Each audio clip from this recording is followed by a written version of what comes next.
and Philadelphia has it.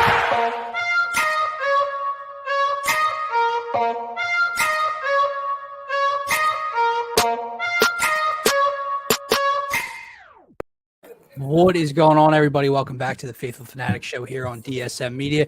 I'm your host, Dylan Davis. You can find me on Twitter at DylanJD98. To my left, Phil Phaithful. He is found on Twitter at Beard of Knowledge, the host of Trending in the AM here on DSM, and friend of the show, Connor Thomas from 97.5 The Fanatic, joins us yet again to talk this Eagles-Niners NFC Championship game.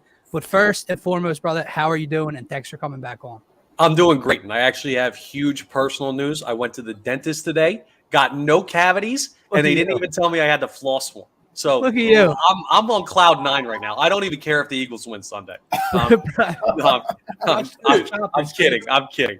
Dude, I get frequent flyer miles at the dentist because they pull so many teeth out of my mouth on a given day that they literally have a hole punch card. My 5th tooth is free every single time. I swear they flip a coin when they decide whether or not they tell you your teeth are good. Like one time I'll come in there and they'll be like, you have the worst teeth on the planet. And then one time they're like, no, they're perfect. So I don't know. I hate the dentist, bro. I despise the dentist. I don't sucks. know if it's like childhood trauma that I'm holding in that I don't remember, but I can't freaking stand it. I remember me and you were supposed to record, I think, Philly's playoff run or Sixers, whatever. And I'm like, dude, I'm getting a tooth pulled. Like my mouth's still numb. Can't talk to you now. But so first and foremost, happy to hear about your clean teeth. Clean if mouth. I'm smiling more than normal, that's because I'm showing them off. I got nice and clean. So anyway, before we look at this NFC Championship matchup, just overall, because I know you're dying to talk about it some more, what were your thoughts on the absolute beatdown that the Eagles gave the New York Football Giants last Saturday night, and how good does it feel that nauseating, not on the same level as Cowboy fans, but that cockroach fan base is kind of out of our lives in the short term, and that the Eagles took care of business? Dude, I told you last time I jumped on here. I said no issues at all, no worries at all with this game. They're going to work them, and they did. I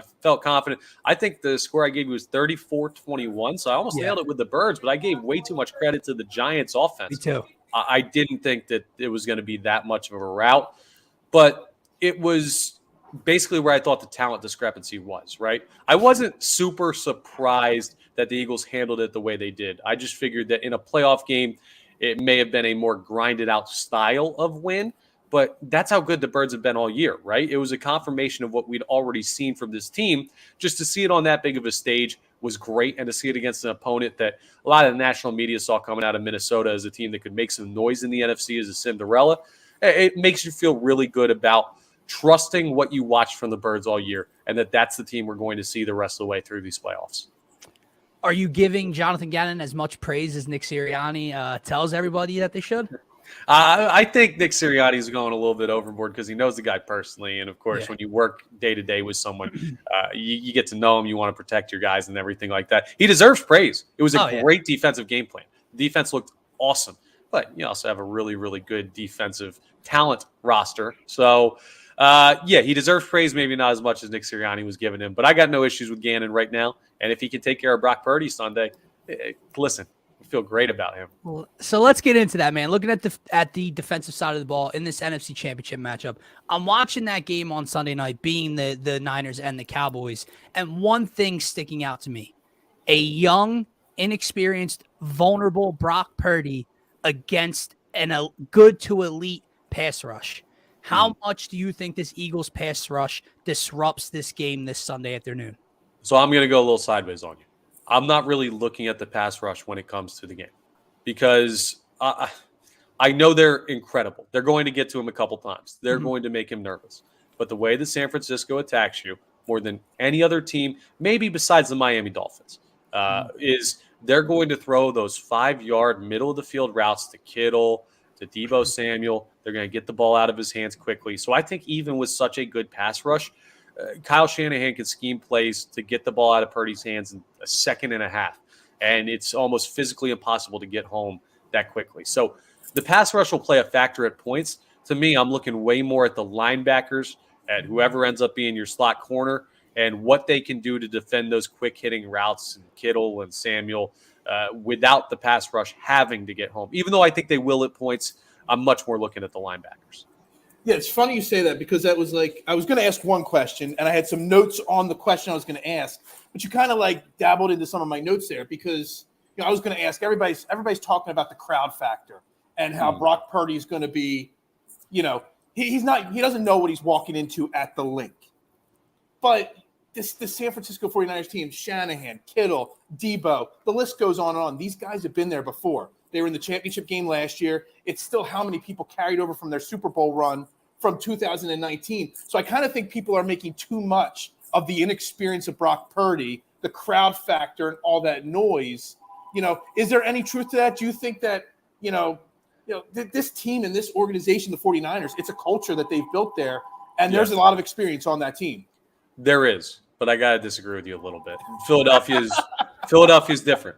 It's frankly different. We saw it during the Phillies run, and you saw an Atlanta Braves team that went on a miraculous run to the World Series, and they come in here and they were lost with the crowd noise and the way that the Phillies got after them and everything. That was a more talented team than what you have here in Philadelphia, and they got absolutely worked every game here in Philly. And part of it, I was in the Braves locker room following some of those wins, getting some sound from a station down in Atlanta, and the crowd affected those guys. So, yeah, you could be a veteran all you want. You could say, we went to Lambeau and we took care of business and we beat Aaron Rodgers last year and this, that, and the other. Doesn't matter. Coming into Philly is different than any other building in the NFL. The link is going to be unbelievable. So, yes, it's going to affect them. It's going to have an impact on the game. Maybe it's a little bit overstated by people who are overzealous about how much a crowd can affect. Even the loudest crowd can affect a quarterback, but it's going to have an effect. Okay. So outside of crowd noise, outside of getting to Purdy with the pass rush, which I already asked you about, who or what is your biggest key defensively for the Eagles? Is it limiting CMC, Debo, Kittle? Is it, you already mentioned the middle of the field, the linebackers. What are you looking at Jonathan Gannon this Sunday to do to kind of limit all that talent? Yeah, I don't think it's a Gannon thing. I think he's really going to run this similar scheme to what he ran against the New York Giants, because the Giants were a team. Daniel Jones was a conservative quarterback, didn't throw a lot of picks this year, got the ball out quickly. They ran the ball pretty well. Here's what I'm looking at. You got two running backs that are currently listed as day-to-day in Elijah Mitchell and Christian McCaffrey. I firmly believe they're both going to play because it's the NFC Championship game, and they'd have to literally have their leg amputated if they were not play in this game. So anyone who thinks McCaffrey's not going to be out there, I think is crazy. But those aren't guys that they're going to be able to employ to run as much. So when I look at who's going to be important, I was just talking about them, the linebackers, TJ Edwards, Kaiser White, guys like that can cover and also can get after the ball and tackle. McCaffrey out of the backfield, Kittle in the middle of the field, Samuel on crossing routes. It's going to be the linebackers and those two guys specifically that have to be big for them. Who would you trust the most covering George Kittle at this point? Because, in the past years, we've had trouble covering tight ends. This year, it hasn't been quite as much of an issue. But, George Kittle is a special breed. It's better than anybody we saw on the Giants last week. Yeah, I'll tell you what. You know what I'm doing is if Avonte Maddox is not ready to go, and right now I kind of feel like it's going to be a struggle for him to get out there and play. I'm not sure that he's going to be able to go, and haven't heard anything definitive there as to whether or not he'll be available. I'm putting Chauncey Gardner-Johnson on him all day. Agreed. I know that takes away a guy that's pretty good at hawking the ball when he's covering wide receivers, but Kittle's such an important part of their offense, and you have two good cornerbacks who can play Debo Samuel on either side of the ball. So, yeah, I'm going Chauncey Gardner-Johnson on Kittle every chance I can get and just locking him up. Yeah, as we transition to talking about the offense of the Eagles, Christian McCaffrey, Kittle, Debo, you got A.J. Brown, you got Dallas Goedert, you got Smitty. Hell, you could put Miles Sanders in there as well. Whose weapons are you taking if you had to say one or the better? Because obviously Christian McCaffrey is one of the elite running backs and Kittle, but as a whole, the weapons and the offensive weapons that the Eagles have, I kind of lean towards the Eagles having the advantage there. Yeah, I agree with you, and here's why. So let's break it down man for man. So McCaffrey's better than Sanders. Sanders has had a really good year, but McCaffrey's the premier running back in football. Kittle is better than Goddard. That one's closer than I think the comparison between Sanders and McCaffrey is. Then you look at Debo and A.J. Brown. They do stuff differently, but even if you give them one for one, Devontae Smith is way better than anyone else you've got as a wide receiver there for San Fran. And don't forget, the biggest weapon on offense for the Eagles is Jalen Hurts. He is a weapon in and of himself. Brock Purdy is a 0 factor in the weapon scale. Jalen Hurts is a 10 out of 10. So that's a huge advantage for the Philadelphia Eagles too. So got to give the nods to the Birds myself. All right, so Jalen Hurts obviously banged up at the end of the year. You saw him take some shots down the field. You saw him run a little bit. They kind of let the reins loose a little bit. But also, I don't know if you saw this. I saw it sometimes. There was that 1 3rd down run where when he did go down, he kind of shifted his body and still to an extent protected himself. Are you confident in the shoulder being healthy enough to win on this big stage? Confident in that shoulder against the 49ers defense? And do you think they're going to, stretch it out even further and take the reins off even more this week? Yeah, I definitely think they will. Now, I think he was pretty unrestricted last week. I mean, remember, he got strip sacked on that throwing arm, and was fine. So that's normally, if you're going to have something with a strain or a sprain, that type of impact when you're not expecting it from behind, like you get brace for a hit. He sees the hits coming when he's running the football. That type of strip sack it's awful for your elbow and shoulder. So the fact that he was fine after that makes you feel really good. I think the only reason you might have felt he was limited in any capacity against the Giants is because he didn't have to do anything. They were smoking him from the second they got on the field, but he's fine. He's ready to go. He'll tell you he's not 100% because he's going to be feeling sore at points, but he's about as close to 100% as we need him to be the Jalen Hurts we saw this year. So we're talking Jalen Hurts. We've talked a lot about the weapons, A.J. Brown, Devontae Smith. But I saw a Niners defense that was pretty damn stingy against the Dallas run game last week on Sunday. Are the Eagles going to have to attack that secondary, which I guess you could call it the weaker part of that San Fran defense? Or do you sit back and you say, we're tougher than you, we're faster than you, we're better than you, and we're going to beat you on the ground like they do to so many teams? What would your game plan, or what do you think the game plan is going to kind of be through the air or on the ground? Yeah, they're going to have to establish a run. You can't get away from it. You can't turn into one of the typical Eagles game plans like we saw in Chicago where you're just throwing the ball down the field all day. But I'm going to do my best Hembo impression for you, okay? Because I got something, a stat that was given to us over on 97.5 The Fanatic earlier this week by Rob Guerrero, who's a good stats guy, an insider for the 49ers. Do you know who's given up the most 50-plus yard pass plays in the NFL this season? Going to San Francisco 49ers. Pretty safe guess. Yeah, you can go deep on this team. You saw it against Seattle with DK Metcalf. You didn't really see it against Dallas because they didn't go to CeeDee Lamb for some reason, even though they had that big opportunity to him that would have been a touchdown if Dak Prescott wasn't terrible. Yeah, you can go deep on this team. So even though you've got to establish the run, if Nick Sirianni's watching this, I don't want to say you could just throw deep all day because he's going to listen to what I say and then he's going to call like fly routes to A.J. Brown every time. But no, you can take deep shots on this team, and I think there will be a healthy mix to both AJ and Devontae Smith all day long. Yeah, we keep talking about all these X factors, and Jalen Hurts is obviously the biggest X factor. I had this whole thread this week on my morning show about Mamba mentality, and I love the Mamba mentality. And I kind of feel like Jalen Hurts is the new version of the Mamba mentality. And that X factor, his leadership, his intangibles, are what puts this team over the top against any opponent on any given Sunday. Do you think there's anything to that this is a little bit of Mamba mentality here in Jalen Hurts?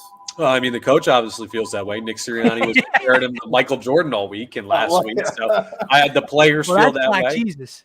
Yeah, right. It's unbelievable what these guys have to say about his work ethic, his mentality. So, yeah, it certainly factors in.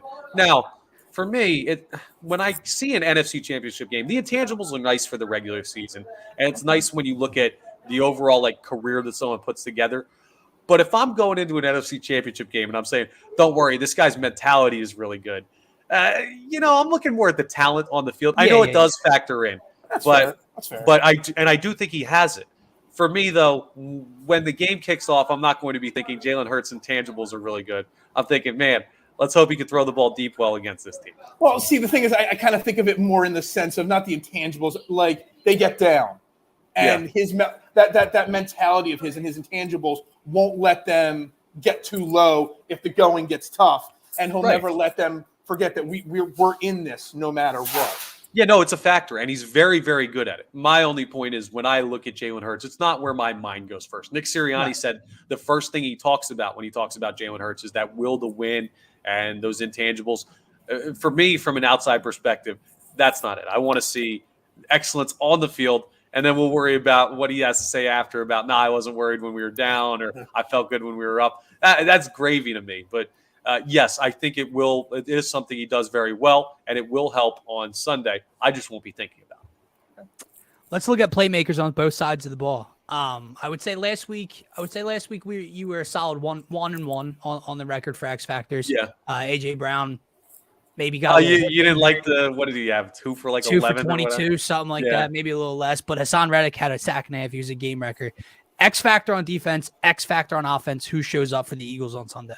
Listen, I'm a baseball guy, so 500 is pretty darn good. So I'll take that from last week. X factor, offense and defense. Offense, guess what? Double down. We're going back.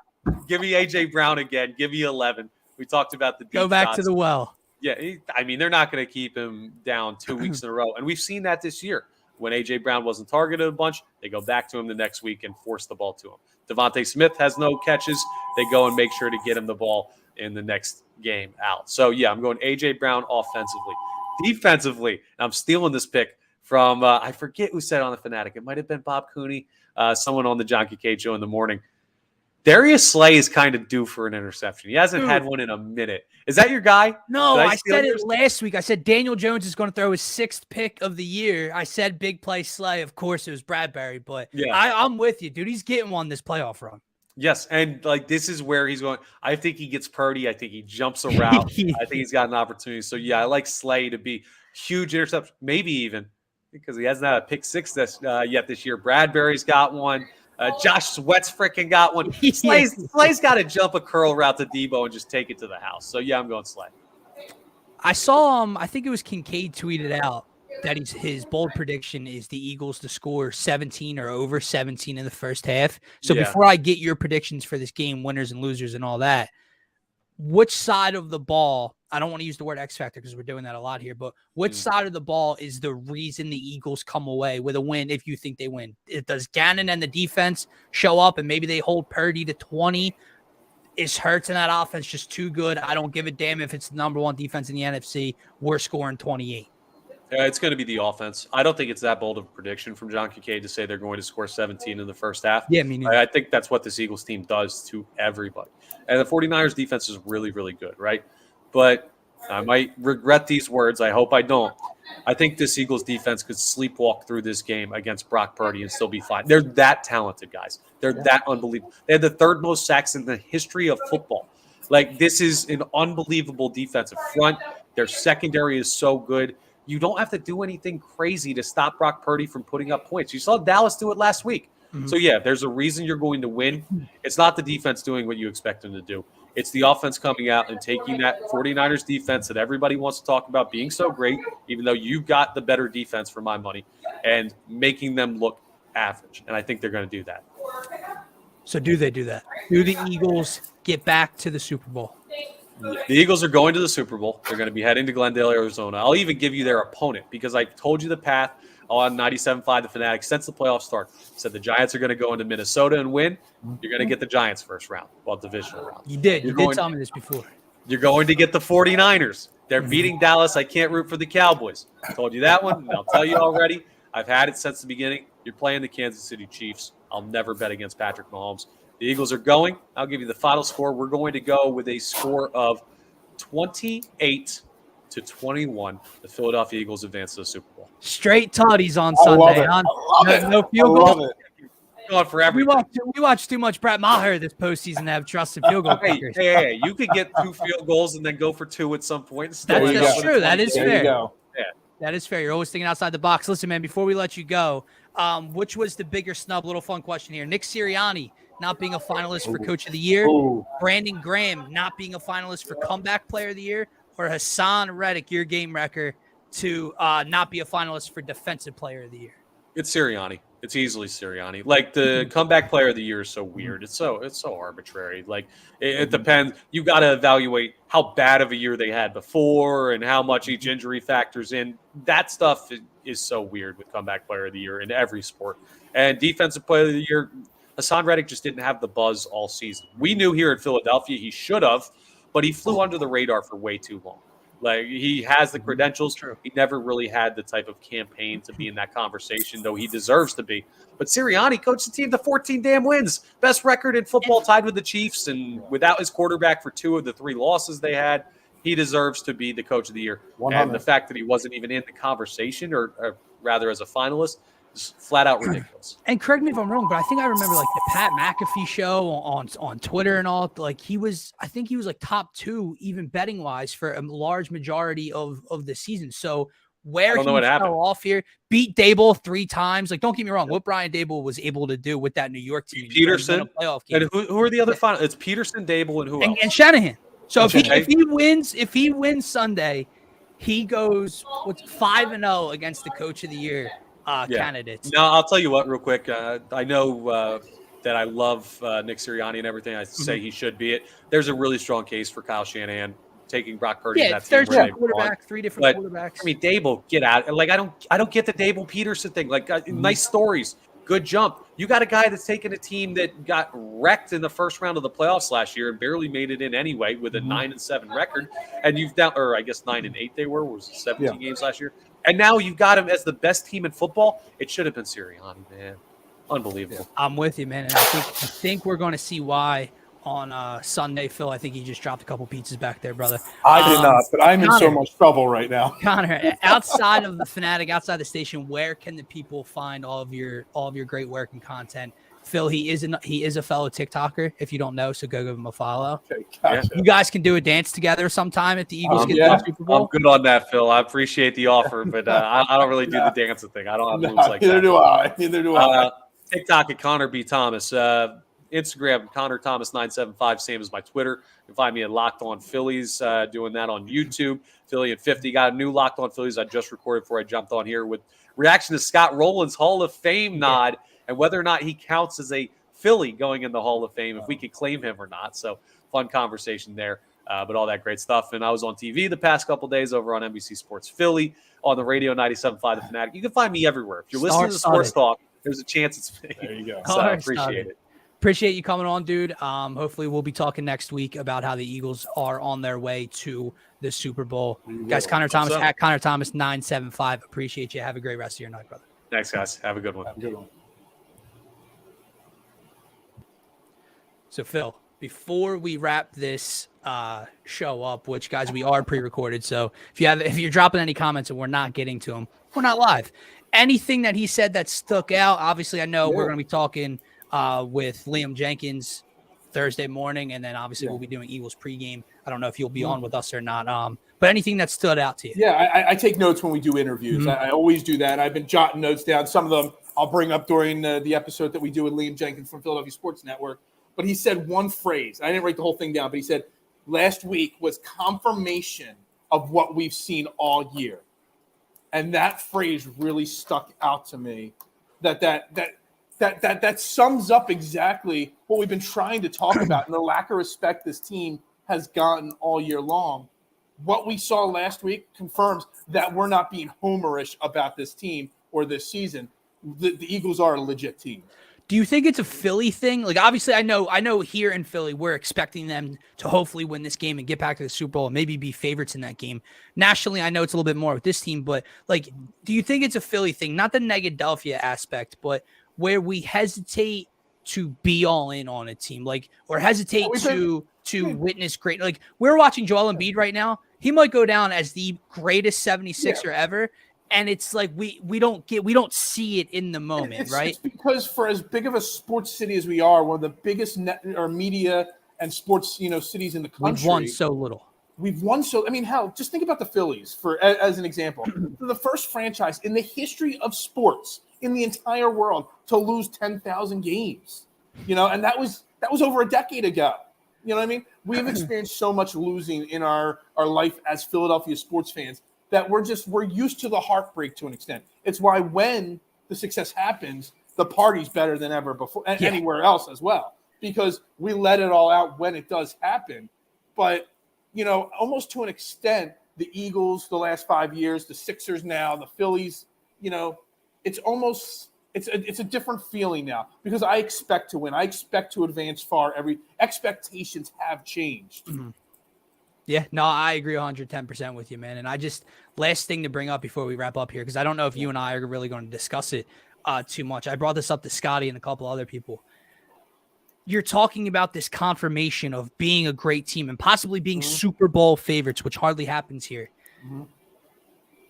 How isn't it a weird feeling? Like, I go back to that 2017-18 Super Bowl run, and obviously point wise, we were underdogs, and we pulled out the underdog mask and all that stuff, but it didn't feel expected. I walked into that game against the Giants with no nervousness really to lose it. I walked in expecting to win, and now here we are, one game away, hosting this game to go to the Super Bowl, and it almost feels expected to, like, you're expected to get back there. Is it weird to you? It's that Mamba mentality. They never give up. I know he disagreed with that philosophy there, but I mean, I really truly believe that this team expects to win.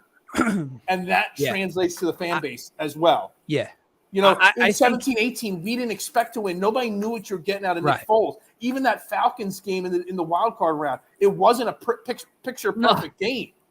So, but this team exudes confidence.